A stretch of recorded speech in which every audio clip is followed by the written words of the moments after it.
digital arena, on the app, on your smartphone, on X, YouTube, and Facebook. The Sportscast. Expect the unexpected.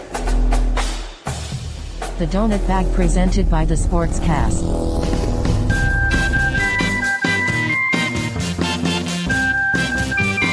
The Donut Bag, hosted by Joey Bag of Donuts. And here's your host, Joey Bag of Donuts.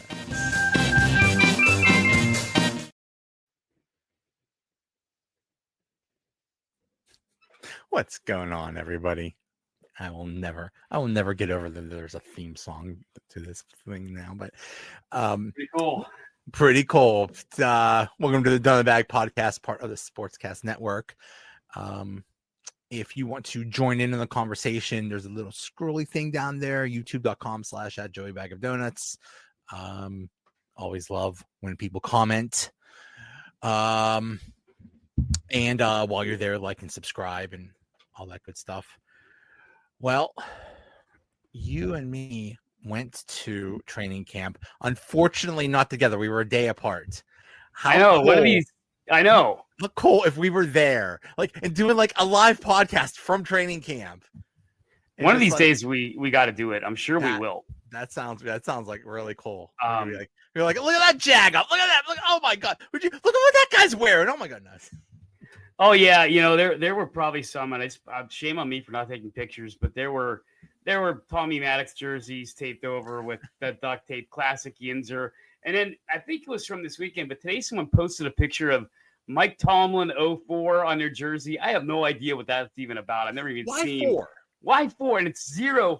It's not like he went 0-4 in Super Bowls, thank God. But I don't know. He started in 2007, so maybe 07. Right. I don't know. My joke is if he had a number, it would be 98, since he always goes 9 and 8 or something like that. That's a good one. Yeah, no. Friday night at Latrobe was incredible. I always think it's so funny with that stadium because it's basically made for about 5,000 or 6,000, so it's probably one of the bigger stadiums in the WPIAL. Because they'll have county events at that stadium too, so it's bigger. And they had 14,100 people there. Crazy. and it's it's and then you roll into Saturday, and no matter what we talk about tonight, no matter what we say, what we discuss, depth charts and who's doing what, who's doing this. Again, there's few NFL atmospheres that really get you or wet your beak, so to speak, for your upcoming season in Steelers training camp. I mean, it's so open. One of the things that you and I have seen for over 20 years is that when you have guys, it's even fun to still see when you have a guy like an Aaron Rodgers or DK Metcalf come in, and they come from an environment where it wasn't quite like that, and they sit there and they say, "This is really cool." I know Green Bay, I think, is still one of the few NFL franchises that still might do a lot of stuff that the Steelers do. But just, coming from the Jets and DK coming from Seattle, they don't do anything like that in Seattle. So it's neat to hear that. And then, of course, the fans. I mean, you walk to the parking lot, it was like you could just sit there and start writing down license plates. I saw British Columbia. British Columbia. That's probably thousands of miles away. Yeah. South Carolina, North Carolina, all these people, they come in for Steelers training camp. It's just a lot of fun. And then, of course, the day is fun, too. I definitely think we could do a podcast. In fact, this Saturday we were there. We were under the shade tree, perfect view from about the 10-yard line, had a picnic table. For most of the day, we could just sit right up there, and – yeah, so no, it was a good weekend. Fortunately, it seems like most of the Steelers came out pretty healthy, not too many injuries, nothing's really too bad. But yeah, it was a good time, a lot of fun. You and I were texting back and forth. Hey, stop at this food truck. Try this out. Go do that. It was a good time. Which I did. Now, I didn't have the chicken tenders that you suggested, but they did have fries that were amazing. And I was really confused because you said go to the yellow truck. And I'm like, the only yellow truck I said it says crepes. Like, what are you talking about? It's like, no. They had fries and chicken, fries. We're talking like Kennywood potato patch fries here. They were amazing. Yeah, they were amazing fries. Now you got a really good seats in the shade, which is really important, and like really good vantage points. I was not so lucky. If you go to Steelers training camp, you gotta go early. If you're lucky to get, and by early, we're talking like hours. we're talking like you got to be there at like 10 a.m. or something like that. At least if it's a 1 o'clock, 2 o'clock start. But we got there late, and there's a pathway all around there, like starting at the top of the hill and going down to the dorms and stuff. Well, I was on the wrong side of that path, so basically it was me sitting down on a chair that I brought, and just people walking in front of me the whole time. It's like, okay, I what? So, but I don't care. I still had a good time. I don't care. Yeah, that's the beauty of it. Yeah, it depends. Usually, I would recommend, if you want a little bit of I don't know if you want to say a tip. So the Saturday after the Friday night light game is one of the best days to go in the entire time, because okay, you will miss out on some of the starters, because on that Saturday they did not play Aaron or TJ or DK. But it's a little laid back because everybody's in Latrobe the night before, so they're either hungover, they're staying in their hotels, whatever. So it was a little bit laid back. But yeah, you're right. On any given day, my brother-in-law, he lives right in Latrobe. So we were literally 8 minutes away. So awesome. He knew some back roads too. So if you know some back roads, makes for easy. But yeah, Joe's right, guys. And I think we said this a couple weeks ago. Sunscreen, floppy hat. If you don't get the shade, there's plenty of shade spots. But if you're not in them, you're in the sun. And there's not much else to go. And you know what I do for a living. I know some of the things coming up. They are going to do a pretty good redesign there. They're going to do a new press box. They're really going to spruce up Chuck Noll Field. I think you're going to see in the coming years some pretty good changes, but Steelers have no intent of leaving.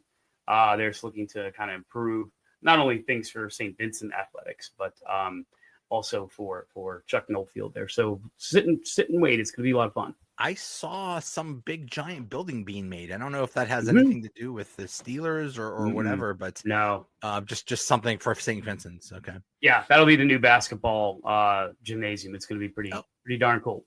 Cool. Pretty darn cool. Yeah. And also at Steelers training campus, they have things for kids to go like play and do football related stuff, but they also have, basically they brought the entire Steelers pro shop over and they put it in a big tent. Pretty much.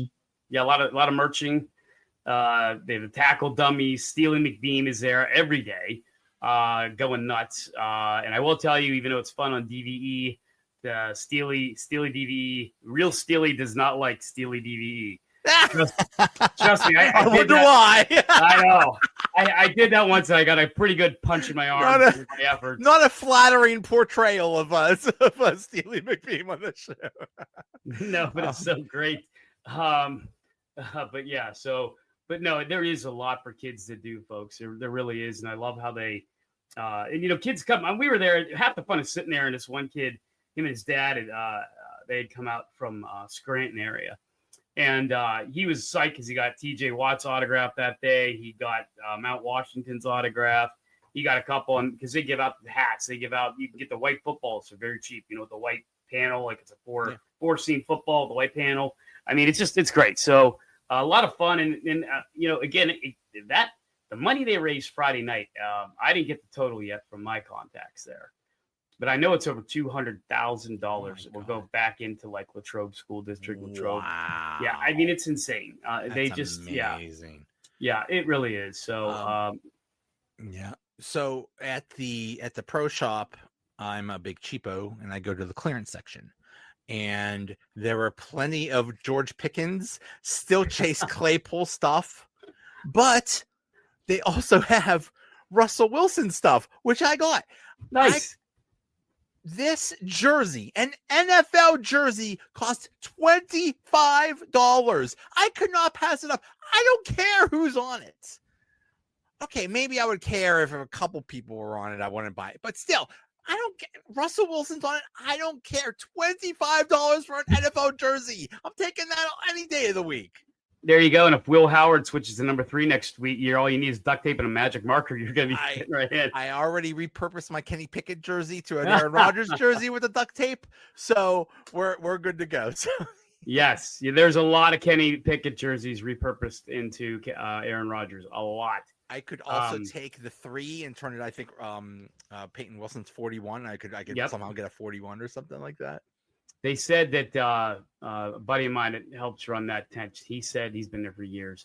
It's like that's the thing with Steeler training camp. There's always somebody there that's been 40 years doing something. But DK Metcalf has been by far the biggest jersey sell since merch sales started going up. So there were a lot of DK Metcalf. There were a lot of DK Metcalfs. Yeah. I've heard over and over again they've never seen crowds this big. I know I witnessed it. There was a lot of people when I went Sunday. Yeah, they've been huge, and I don't know what you attribute that to.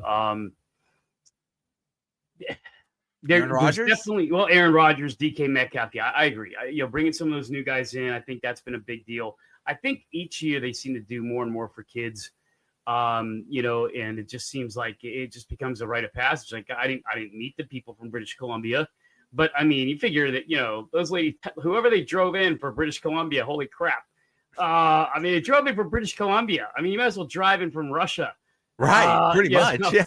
So, I think it's that. I think it's the interactive. I mean, the players come up to the kids almost no matter where you're at. So, yeah. And you get to see it. And again, it just, look, there's all kinds of great sports in America. Baseball, hockey. We're big hockey guys, you and I. American football is still number 1. And when you have the opportunity to do this with one of the better, most sincere fan bases there is, it's going to draw these people and just keeps on bringing it. It's such an amazing experience.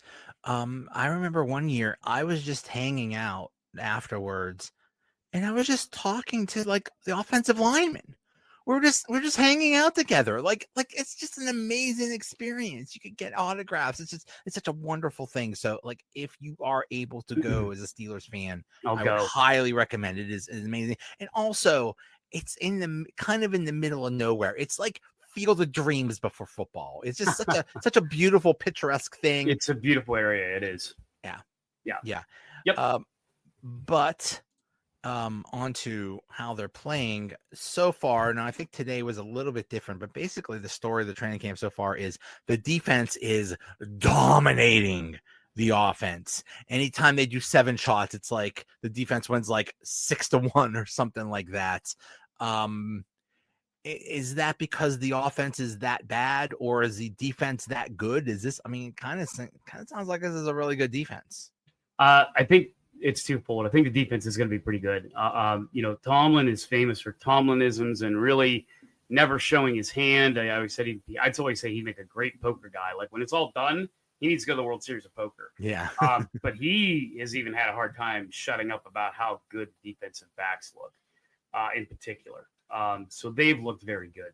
I don't know if it's the offense is that bad. I mean, you're still going only 2.5 weeks into this. They're still getting a few reps in here and there. Even the stuff that we've been seeing on Broderick Thomas, the guy's only really practiced 3.5, 4 full days. It's hard to say, do we have a Broderick Thomas problem? We may, Broderick Jones, I'm sorry. Do we have that kind of a problem? We may not. We don't really know yet. But then again, as well as I do, it's preseason. It's so hard to say, we're in trouble. But I would say of the two, the defense is making me sit there and go, we're going to be good. If we're, not getting too cocky, all my Browns fans out there are probably watching right now, not getting too cocky, not getting that Steeler, whatever. I think we're going to be pretty formidable on defense, Joe. The thing that gets me, we were talking a little old Jack Ham talk too on Saturday when we were there. And, Jack Ham would always say, and Lambert would come and chime in a little bit too. One of the reasons Jack Ham and Jack Lambert and Robin Cole, some of those guys back in the day, they had some successes because that defensive line would open up holes. And right now, that defensive line's doing that, which it wasn't doing in the years past. So I really feel like linebackers are going to make a big difference. I think they're going to have a lot of fun this year. I think they're going to make a lot of plays. I think we may actually maybe get back to a Blitzburg, which is what everybody would love to see. call us Yinzers, fine. We're Yinzers, but we love Blitzburg. We love the blitz. We love sacks. Whether it's TJ Watt, Highsmith, whoever, give us sacks. We love it, and I think you're going to see it. Yeah. From what I hear, Derek Harmon is the real deal. And it's funny, on almost every other team, the team's number one draft pick would be like the biggest story. And here it's like the fifth biggest thing that happened this offseason. Right. Derek Harmon, I hear Y.A. Black is really really looking good too. And it used to be in the past few years, it's been Cam Hayward and a bunch of scrubs. Right. And when Cam Hayward was in there, okay, they were okay. When Cam took a couple plays off, the whole defensive line fell apart. And now it seems like even when Cam is not playing, the defensive line still holds their own. And you're right. If you have a strong defensive line, you make the linebackers that much better, and it could be scary. Well, and not to mention the fact you have Jalen Ramsey, you have JPJ. I mean, that's already starting to look pretty exciting in itself, right there too. So, it's really looking solid. Black's been really good at deflecting passes. I think he had 6 or 7 batted down balls now. That's including against Aaron Rodgers and the likes. And the one thing I do want to about the defense, we're back into this mold here where Highsmith is injured again. And that's kind of my question. Do we have an injury problem with Highsmith? Because we had it last year. We had it the year before. Year before it wasn't as bad. Last year we lost him for a big part of the year. It does seem like he may be coming back. Maybe it's not that bad. I don't know. We talked about that the last episode. It's starting to be like hockey. It's an upper body injury. He's missing his head, but it's an upper body injury. Again, maybe that's why they drafted the kid from Ohio State, because he's not looked bad. So even the draft picks have looked pretty good. And you're right. Friday night, defense really dominated at 7-on-7. Saturday, it was 4-3. And the things I saw on Saturday, and I posted this on my Twitter account too, is I think we also have a tight end problem, but it's a good problem because Darnell Washington is snagging touchdowns like his job. He caught, one Friday from Aaron Rodgers, and then Saturday caught 2 from Mason Rudolph, and 1 on Saturday, and 1 on Sunday from Howard. And all of a sudden, it's like, he was like, okay, he's in the mix. We got Jonnu, we got Muth, but that one picture of him snagging a ball and you can't see the ball, and it's like you can't see an NFL football, right? And the other thing I was fascinated by at camp when I finally got to see him was when he's standing on the sideline, Joe, it really reminded me of a guy named Eric Green. Yeah. There was no question where Darnell Washington was on that field at any time. Because you're just like, where's he at? Oh, there he is. Because, you're a bunch of guys, big football players, except for Darnell Washington. It's like, yeah, that's Darnell Washington. Giant. No, he's massive. So, I don't know if we're getting too far ahead of ourselves here, but, holy crap, what a red zone target he might be becoming. Let's hope.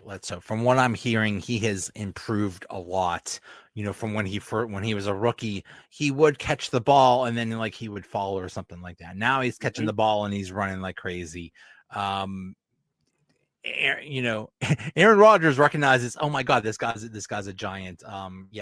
When you see the Steelers in person and you see Darnell Washington, he's Godzilla. He's just a mountain of a person.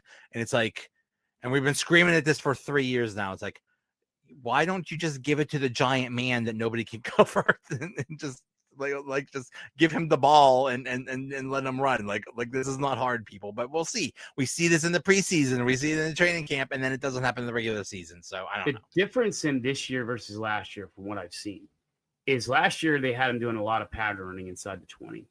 This year they're doing a lot of red zone targeting. Cool. Which I think that's where you want that guy doing it, right? JPJ was mostly on the shelf this weekend, so it was a lot of Beanie Bishop, a lot of Slay, Ramsey, stuff like that, and all 3 of them had difficulty covering him. The one set of drills we saw, Muth caught one, dropped 2, had 2 batted down. Darnell Washington dropped 1, caught every other single pass in the end zone.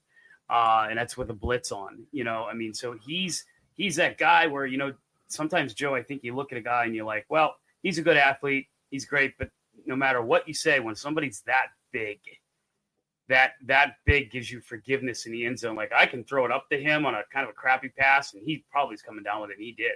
So I know, again, I don't want to make it like I'm hypocritical. I know it's preseason, but I can't imagine what we're seeing right now might not come to fruition in early season. Maybe we'll see this Saturday against Jacksonville. Yeah. There's also talk about let's make him a tackle. Come on, guys. Yeah, well, that's Steeler fans, because you know what they say, because this is a Steeler fan. They'll say, well, 1971, we did Larry Brown. Okay, we did. But in 1971, a tight end's main focus was the block. Right. So it wasn't that hard of a conversion to take Larry Brown and make him okay, this guy's never played offensive tackle. Now, he said, yeah, I'll do it. I mean, you got to love the kid for saying, yeah, I'll try it. You put a new cereal in front of a kid. Hey, you got to try it. Okay, Dad, I'll try it. But for, not now. It's the speed of the NFL is so much different than 1971.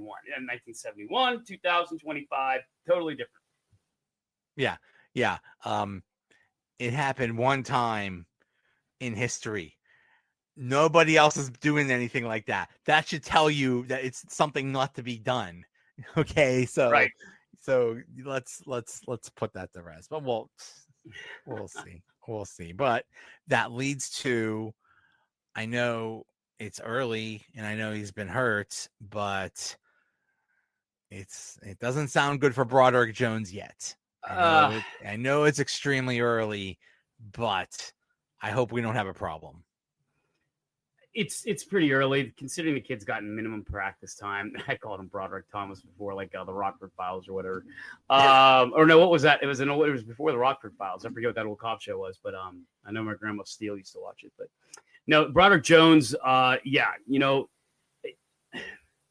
and no. He's looked a little lighter, and actually, from what I've heard yesterday and today, he actually looked pretty good. I think what we really want to see is. Let's see what he does against Jacksonville. Let's see how much he starts against Jacksonville this weekend. Those are going to be the games that kind of show up a little bit. Let's start seeing what he's up against other guys. Because the one day, I think the mark of it was his first start day, Herb Big ate him up pretty bad. Yeah. And then Highsmith had a sack. Well, as much as you can sack somebody, right? It was a touch sack. Highsmith had a sack on him. So, yeah, it did sound like he had a rougher 1 or 2 days. But, he dropped some weight. He's actually slimmed down a little bit. And you have to think about this, too. I'm not making excuses for the kid, Joe. The kid only got 1 year of Division I college football under his big-ass wings. They're huge. So who knows? Maybe he's just going to develop a little slower than what we all would want. It's just he's left tackle. So, it's we'll see. Dylan Cook's looked pretty good, and they've been moving Dylan Cook around the line quite a bit. I think they feel like there's some safety net there if they have to plug in Dylan Cook. But, let's see how Jones does. But, concerns, but it's early. Yeah, we'll see. But you just hope he stays healthy, because he needs that experience, and he needs that experience on the left side, because the only time he has been played, been on the right side so far in his pro career. So, yeah, that's a great point. You drafted up to get him. Yeah, to play that position. Yeah. So, we don't need to put him on the right side. Yeah. Someone else that is they're counting on a lot is Kaleb Johnson. And so far, he's not looking great, at least on backers and stuff like that. Is this just, hey, he's a rookie, he's going to learn kind of thing? Yeah, I have no concerns on Kaleb Johnson. If anything, I think he's the most promising back we brought in a long time. The couple plays that I saw him make, he's also catching passes out of the backfield pretty well. He broke free on one swing pass, caught it, turned upfield, juked Darius Slay, and then juked Beanie coming on the other end from the other end because they had him lined up different like that. And he took it for 40 yards. The concern about him so far has been a bit of his blocking ability. They need him to block a little bit. He hasn't answered the call on that, but Everything else to me, what I've been seeing is the footwork's there, the acceleration is there. He got blown up the other day by Marvin Leal, which I don't know if that's, he was standing up pretty good in that hole. I don't know if you saw that play. He was pretty erect. He wasn't down. And Marvin Leal's doing everything he possibly can to make this team. I don't think he's going to make it. So he's playing to where he probably should have played last 2 years ago when we drafted him in the 3rd round at Texas A&M. But I don't have any concerns on Kaleb Johnson, especially what I saw Saturday in particular. He was 3 or 4 catches he made out of backfield. I don't know if that was just that day. I don't know if he's been doing that all last 2 weeks. But that's been something he's been doing pretty well at. I thought it was interesting that today they put him at 3rd in the depth chart. Like kind of like a, hey, rookie, you got to earn it kind of a thing. Because I do not see Jalen Warren being the number 1 back. Yeah. From what I hear, he is nothing like Najee Harris, and that's a good thing. Najee Harris he has his, he could be good in certain situations, but he was not a fit for this team. And Kaleb Johnson is a perfect fit for this team, and it is going to be, when he is out there, is going to be like night and day. So hopefully he doesn't screw up, and we could see that. And we don't know what we're going to see yet. Like I said, I think Saturday is going to be a lot of fun, and the next preseason games, like Friday. But you might see a lot of 3 guys. You could see Kaleb Johnson on 1st and 2nd. You could see Jalen Samuels mixed in there, or Jalen Warren, I'm sorry. And then, Gainwell, Tomlin's been kind of pipey about him too. He actually was a pretty decent 3rd down back for a much better team in Philadelphia. But we might be seeing some Gainwell on 3rd down plays. I'm interested to see how much we might see him. So, that's another thing too. Rookie running back. Hey, we're going to have you running 1st and 2nd down, maybe some 3rd down. We have 2 NFL veterans in here that we can sub in here. They're definitely going to make the team. So it's kind of interesting to see where they might be. And Gainwell actually not playing behind Saquon Barkley. Who knows? He might actually shine a little bit here. Remember what happened with Deuce Staley? Deuce came here. Deuce actually ended up being almost a little better than he was in Philadelphia. Yeah. We'll see. It's going to be a very interesting. And then, like, how are the quarterbacks going to go out? It's probably going to be. Well, I thought it was going to be Mason, like in the first quarter or 2, and then. Maybe a little bit of Skylar Thompson, and then Howard Mania running wild.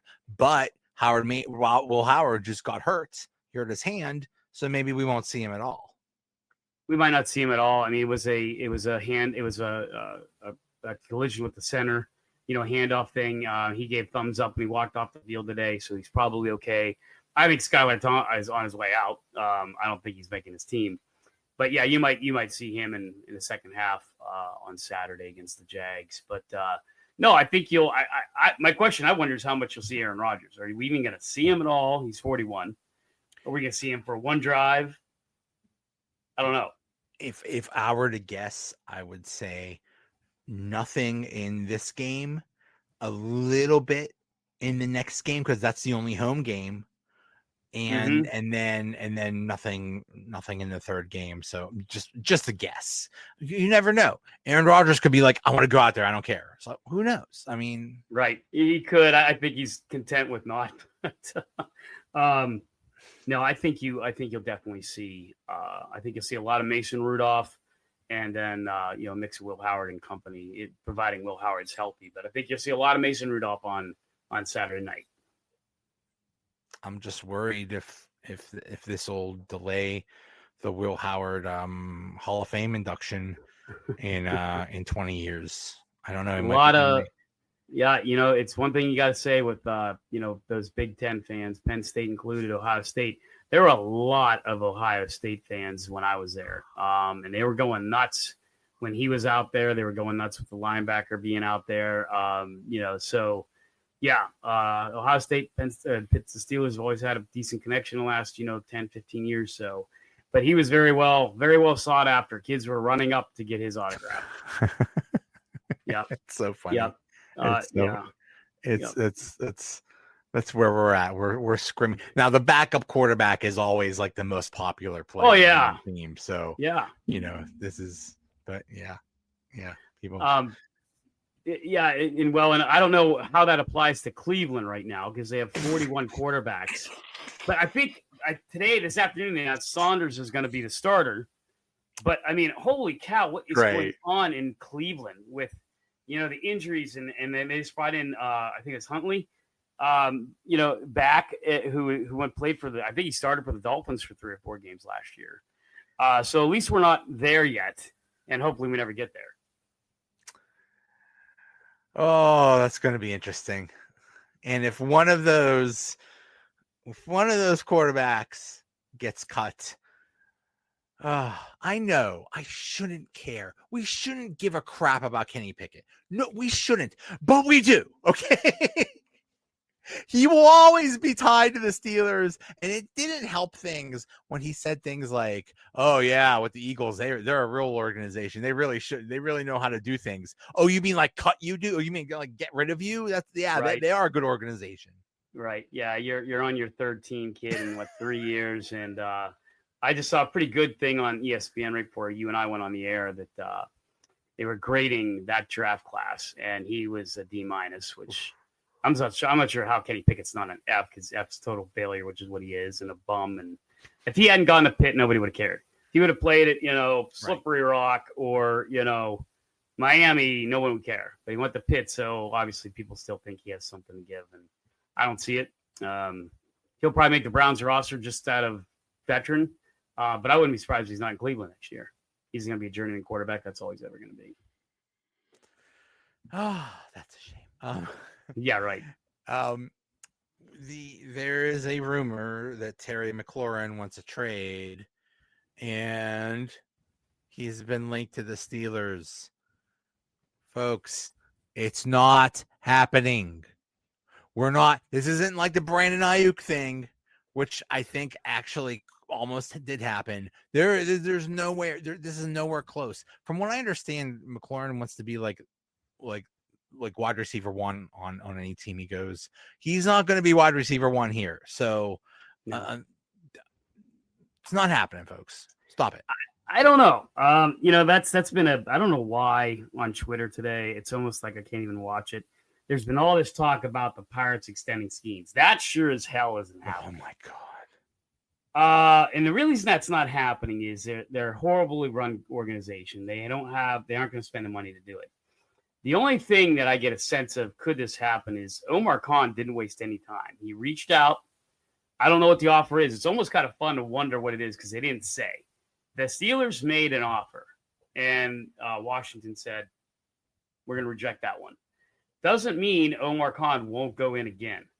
The other thing is the Pirates have nothing to give. So, again, the schemes thing's almost worthless talking about. Steelers have quite a bit to give.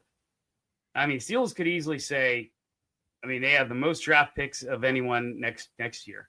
They could give almost up 2 second-round picks. They could give up. They could give up a lot. You look at the tight end situation. You look at, you could throw in Roman Wilson. You could throw in a lot of different things if you wanted to. So I wouldn't say it's not happening. I think you're in the right philosophy. It probably will not. But if nothing would have happened at all yet, I'd be 99.9% with you. The fact that Khan reached out tells me they have a desire to get him. And now we got to figure out how much is the desire? What are we willing to do? Or you could be right. We tried. They said no. We're done. And that could be where we're at too. Basically, the only thing you can't give up is a 1st-round draft pick next year. So if it's a 2, that's doable. If it's 2 3s or something like that, that's doable. You just can't give up the 1. That's all. So I don't know. See, this stuff annoys me because how often when a player says, "Oh, I'm mad about my contract, I want to trade," how often does he actually get a trade? Almost never. Right. This is all just talk. I mean, I thought for sure Myles Garrett was gone the way he was talking, and Micah Parsons is saying almost the exact same thing. We know he's not going anywhere. It's just what they do. It's just talk. I do like to point out that the Steelers are able to get things done with TJ Watt without him stomping his feet and saying, I want traded. Mm-hmm. Just throwing that out there. But, I actually did. I thought Myles Garrett actually kind of did it smart. I thought he did it at the right time. I thought the timing was there. I thought, he's going to be wearing another uniform. So I was wrong on that. But, he's back in Cleveland, and Cleveland should have another decent defense, but I think they're by far the last team right now in the AFC North. And Terry McLaurin, and then people were like saying, well, what if we get McLaurin and Micah Parsons? Like, okay, guys. No. That's no. Would getting one possible, getting both of you out of your damn minds. No. What if we trade all of our bad players for all of their good players? Right. Actually, the interesting thing too about that, if you're a Washington fan, if you take away Terry McLaurin, how does that affect Jaden Daniels? Right? Because Jaden Daniels last year talked to the NFL, talked to the NFL going into this year. You take away that guy, they left with Jahan Dotson and a couple other, 3 and 4 guys. Yeah, they're an up and coming team. Mm-hmm. Wait, did they go all the way to the AFC Championship? Yeah, they were in the Final Four. NFC, yeah, they were in the Final Four. So, that's what you do, is you get rid of one of your best players when you're an up and coming team. That makes no sense. Right. Just give the dude his money. What are we doing here? Right. Yeah, and it's important to point out this isn't the old Dan Snyder run Redskins. Right. This is a smarter run team. These are actual humans running it now. Yeah, not a piece of crap. Not that you and I are Commanders or Redskins, whatever you want to call them, fans, but you almost kind of want to see them stay, because I don't have anything against the Washington team. They, I'd love to see. I actually kind of like to see them over the Giants or the Cowboys for sure. So, yeah, kind of stay there. And we were talking about that at camp too, Joe, and you and I go back, and if we're showing our age right now, it used to be the Washington Redskins. Their camp was at Dickinson College in Carlisle. So the Steelers and the Redskins always scrimmaged and they always played each other. Played a preseason game back in the old days, because Dickinson College right out the turnpike, come back into Latrobe. But yeah, it's kind of an old rivalry that was kind of fun back in the day with the Redskins and the Steelers. But yeah, no, it's hey, if we get Terry McLaurin, I'm not going to complain at all. But if anybody else gets him, I hope he stays in Washington. I hate to see that kid go anywhere else. I definitely don't want him to see him go to Buffalo or Kansas City or some crap like that. Because Buffalo is one of the teams that would also have the space to get him. Yeah. We're one of the ones. Buffalo, I forget who else has the structure. Somebody else had the structure too. But yeah, you plop him down in Buffalo, and wow. Ooh. Same with Micah Parsons. If Parsons were to end up in Buffalo or Detroit, like they're talking, ooh, yeah. I don't. Yeah. I'd rather have, if the choice of owners was Jerry Jones or Bob Nutting, I'd rather have Jerry Jones, because at least the dude sometimes spends money. But still, right. How lucky are we that we don't have an idiot as an owner? That's, Rooney's not perfect, but my goodness, Jerry Jones has a radio show every week where he just spouts stupid stuff every single week. Yeah. And all he does is, he's basically like a walking ESPN. He just says stupid things for attention. Thank goodness we don't have anybody like that. Yeah. Running teams. I agree.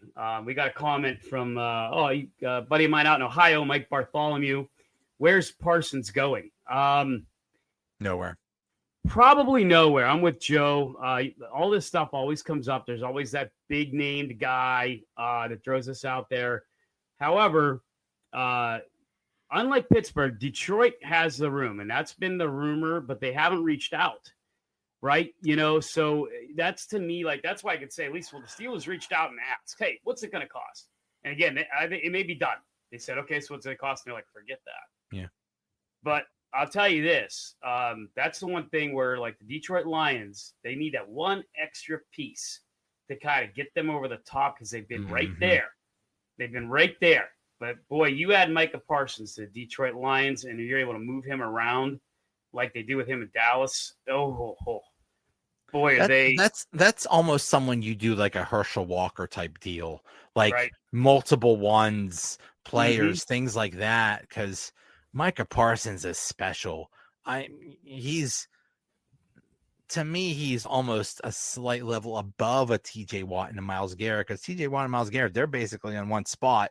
And yes, they could dominate, but Micah Parsons goes all over the field, and he is just Right. amazing. And Yep. he's young. He's only 26. Yeah, very young. I mean, you're getting a guy that that would be a guy. I don't think it's happening in Pittsburgh at all, but that would be a guy. Whoever you are, yeah, go all in, because he's gonna be a phenom, and you're gonna have him for a long time. Wrap him up for 5 years, and you got a good thing going there. Yeah. So, but yeah, Parsons to Detroit, and like, I hate to say it, but Jerry's been kind of right. I mean, ever since that came out last Friday, it's kind of died down. You know, there hasn't been as much chirping from the Parsons camp or Cowboys camp. So that tells me they're probably trying to work out something. Yeah. But yeah. Yep. But I mean, you never know. He could be so offended that he could say, I don't care what your offer is. I'm not going to play for you. And you either trade me or that's it. I don't know. You never know with people.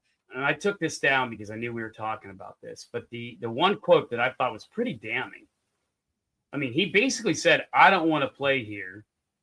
Wait a minute. So this is Parsons. I don't want to play here. They're not going to win a championship. Send me somewhere. So, I mean, that's, again, you know, not that I would ever defend the Dallas Cowboys, because they're right up there with the Ravens for me. But it's pretty damning to your teammates. I mean, how do you walk back on the team and say, we're never going to win a championship? And you're a defensive captain of the team. Right. You know, I mean, as much as you don't like a Ray Lewis type of guy or Ed Reed, they never said that. You know, they had contracts come up all the time at Baltimore, and they stuck with Baltimore. You know, you saw, you know, Troy never did that here. And I think that's the difference, man. When you talk about why hasn't my team won anything? You got to have those special players, whether you like them or not. The Ray Lewises of the world, whatever. At least Myles Garrett's stuck in Cleveland. You got to give him credit for that, and the Browns. So, you know, I mean, that's the kind of thing. You know, because let's say Michael Parsons does go to Detroit Lions. I guess you must feel we're going to win a championship here because you kind of doted on your team in Dallas and threw them under the bus. Yeah. So, yeah, you know, and we've seen that here in the last couple of years in Pittsburgh. The things you say and do in the media will affect locker room morale. They absolutely will. And the locker room in Pittsburgh has not been a good one in the last 2 to 3 years. Hopefully they got that, no pun intended, cancer out. Yeah. And they can kind of focus going forward with the guys that they need. How do you come back from that? I mean, like, most likely he's going to sign a contract with Dallas. How do you come back with that and say, hey guys, just kidding. I think we're going to win a championship. No, we're just kidding. I was kidding. Like, you go out and win. You know, he's got to go out. He's got to go out. In my mind, he's got to have a defensive player of the year type year. You know, he's got to have great numbers to just say, okay, I said what I said, but you know what? I also backed it up on the field. If he goes out there this year, has, 70 tackles and 6 or 5 sacks, that's not going to look good. You know, he's not put himself in pressure. He better have double-digit sacks, and he better have close to 80 to 90 tackles this year and be, an all-pro like he's been in the past. If he's not that way, now you got trouble. You got trouble. And then you have George Pickens, who has not shut up about how great it is in Dallas. If you've been watching, I mean, it has been hilarious in Dallas. They've had to stop camp multiple times for multiple fights. The other day was so bad that Schottenheimer made them like run heat laps or something like that. Yesterday, and I swear to you, and I can't load video on here, they had them riding around on broomsticks playing Quidditch. They were playing Quidditch. Oh my God. I mean, I don't know if that's either going to be like, hey, remember when we played Quidditch in preseason and that was a team building? I don't know what the hell's going on in Dallas. But I can guarantee you, I've never seen the Steelers or the Browns or the Ravens playing Quidditch. Or I've never seen Tomlin or, Schottenheimer or not Schottenheimer, or any of these guys have to stop practice because the fights were so intense. So, you can't tell me George Pickens is running down there saying, it's so much better in Dallas than it is in Pittsburgh. Give me a break. Give me a break. Remember, is he a first year? Is that his first year as coach? Schottenheimer down there, I think so. I think Yeah. so. Yeah. Yeah. So Right. Yeah, Kevin Stefanski, you can say what you want about him, but I think he's done as best he can in Cleveland with some of the things, and he isn't having players ride broomsticks. I swear. Look it up, anybody. We have people watching. I'm telling you, YouTube it right now. You can watch Dallas Cowboys practice riding broomsticks. Hey, I don't know. I'm somewhat of a Harry Potter fan, but come on. Guys, we're adults. Come on. What do we say? Probably the last thing you'd want to see is Quidditch robes and Cowboys colors. Good God. Right. Kill me. Yep. 10 points to Gryffindor. Oh, my God. 10 points to Jerry Jones. He caught the snitch. Could you imagine? Could you imagine them trying to explain Harry Potter to Jerry Jones? Jerry Jones is like 85. Right. That would be funny. He may have went to Hogwarts for all we know. But, I mean, he might have been Dumbledore's brother or something. And that's the thing. Like, and I feel like, obviously in this area, Steelers, Browns, Ravens, we have a pretty good time. And we always make fun of Bengals saying, well, yeah, you're there too, but none of us care about you. But Cowboys fans talk so much crap. And okay, yeah, you got us in Super Bowl 30, but you didn't get us the other two times. But, I mean, you want to talk about an organization that has such a great fan base, and they do. Dallas is par with Pittsburgh, Cleveland, some of the better fans in the NFL. You haven't won jack crap since 1995. It's been a joke. 30 years. Over 30 years. You haven't won jack. Nothing. We want to send Tomlin out of town because he hasn't done something in 8 years. Right. Cowboys haven't done anything in 3 decades. Yeah. 3 decades. They have done nothing for being, up there with the Yankees and the Steelers and the Canadians, whatever you want to put in there. You have nothing to show for it in over 30 years. And that's what I'm saying. Like, you have some pieces in play. I think you have a more than capable quarterback, pretty decent run game, a nice offensive line, not a bad they're not a bad team, and yet they still they're definitely not as good as Philadelphia, and I'd be hesitant to put them over Washington. They're definitely better than the Giants, but you're the third best team in your division right now, despite all this crap, and your very best, most talented, gifted player is saying, I don't want to play here right now because I don't think we can win a championship. He's mad as hell. Yeah. He's mad as hell. And you have a quarterback that is getting old. And he's injury prone. 32. So, not young, yeah.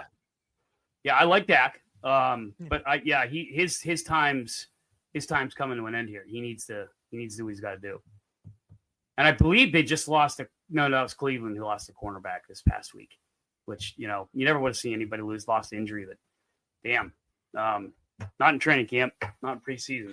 Is there some Harry Potter thing for playing in the playoffs? Can you wave your magic wand? Oh, yes. Expo playoff-o! Yeah, oh! Right. Something. The Cowboys need that, but no. Yeah. So, that's just been interesting to me. And I would say, and it's not that we're a Steelers podcast, but I would say at least TJ and the Steelers seem to get that figured out before any drama kicked in. Much drama.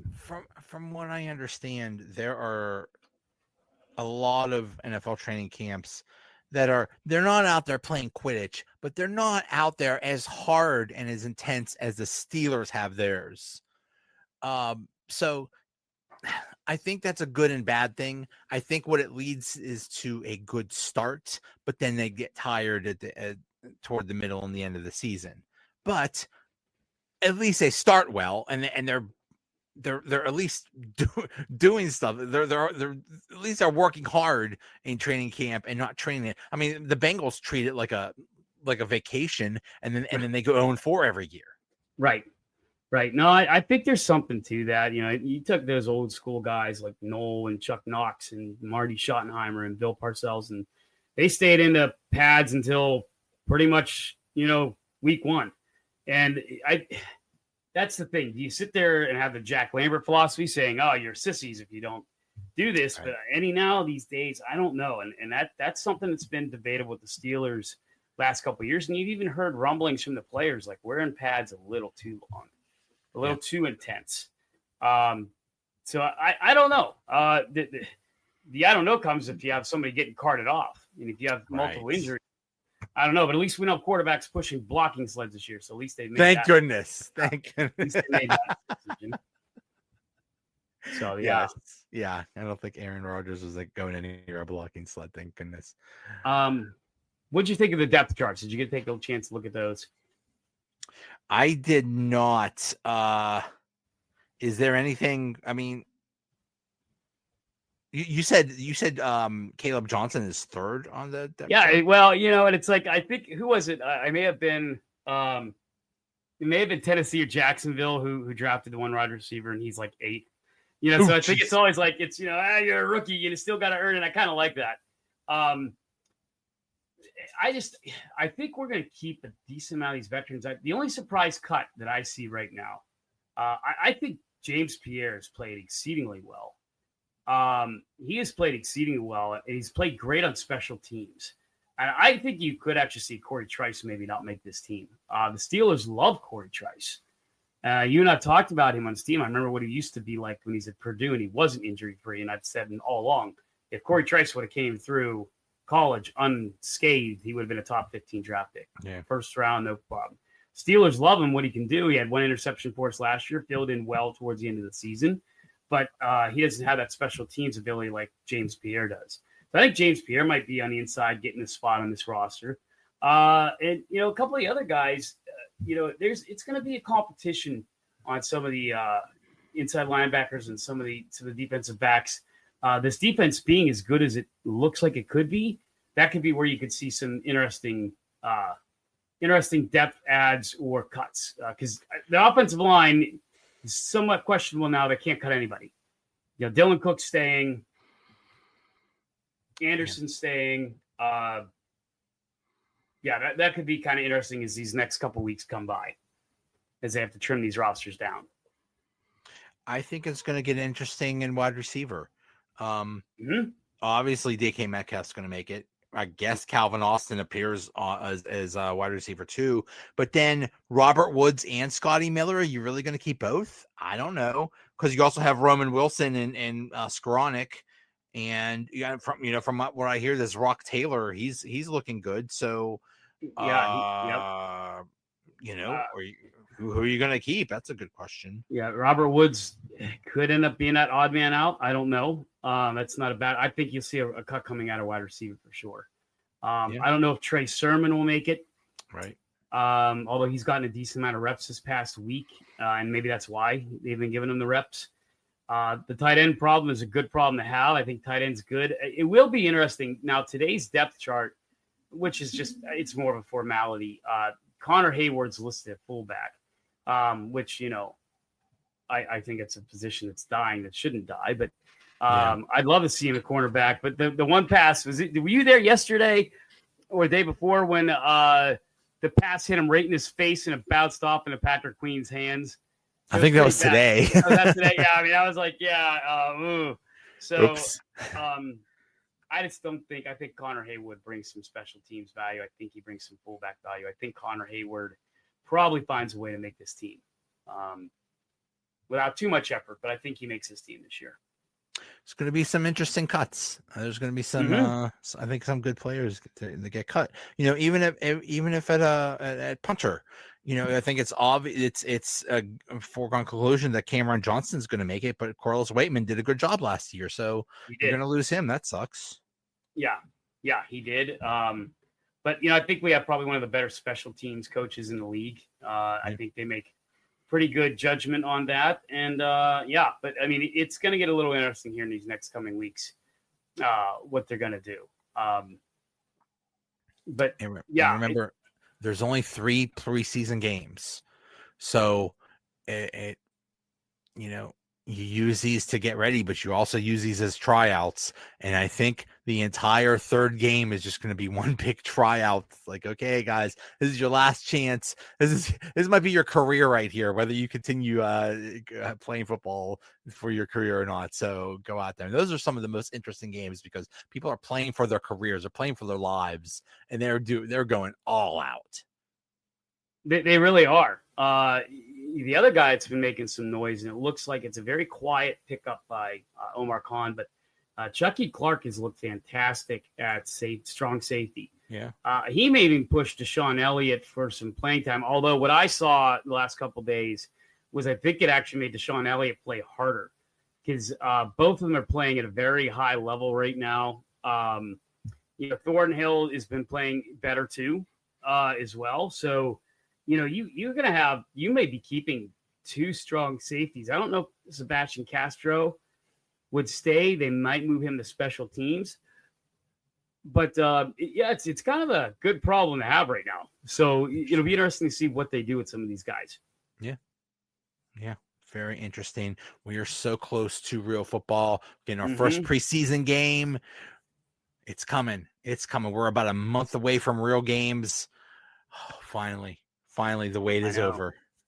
Yeah, I know. And it's looking good. And they've got they got Jacksonville, Tampa, and they're at Jacksonville 7:00 Saturday. Then they return home for Tampa Bay, and then the proverbial always fun go to Carolina, take over the stadium. I will give a shout out to Carolina. I thought it was pretty cool, especially considering what I've kind of gone through the last couple months of my life. They let that young cancer patient on the field last week during their Friday Night Light. And let him make a wish thing and let him run in for a touchdown. I think that's always good stuff. That's sweet. That was very nice. Yeah, very sweet by the Carolina Panthers. Good organization there. So, yeah, but I think you're right, Joe. This Jacksonville and then Tampa are going to be two games where you're probably going to really see, some decent play by some veterans and rookies. And then that third game, obviously, okay, you're on the cut line. Go out there and show us something. Yeah. That's where a fumble or a pick six or something like that, a kick return for a touchdown, making another guy drop a fumble, that could mean a difference in you being on a 53-man roster or joining us on the podcast. Right. Yeah. Or bagging groceries. Right. Yeah. I'll see you, Giant Eagle. Yeah. I have some smiley cookies with that eating part. There you go. There's your choice. maybe another choice. You could be playing Quidditch. Maybe that's with your the other Cowboys. Career. See if with the Cowboys, the Dallas Quidditch team. Grab your robe, go down to Dallas, buddy. No, you grab a robe. You're gonna be a seeker, right? If it works out, we might bring you back to the practice squad. Expo touchdown! So bad. Oh my goodness! I want to be in the room when they tell Jerry Jones, yeah, we're playing Quidditch today. I'm sorry. What? Who? What? Oh, it's Harry Potter, Mr. Jones. What's a Harry Potter? What's going? Yeah, what do we do? Did we draft him? Is he? What free is he? agent? Do I have to pay him too? You have to pay him. How much does he want? Yeah.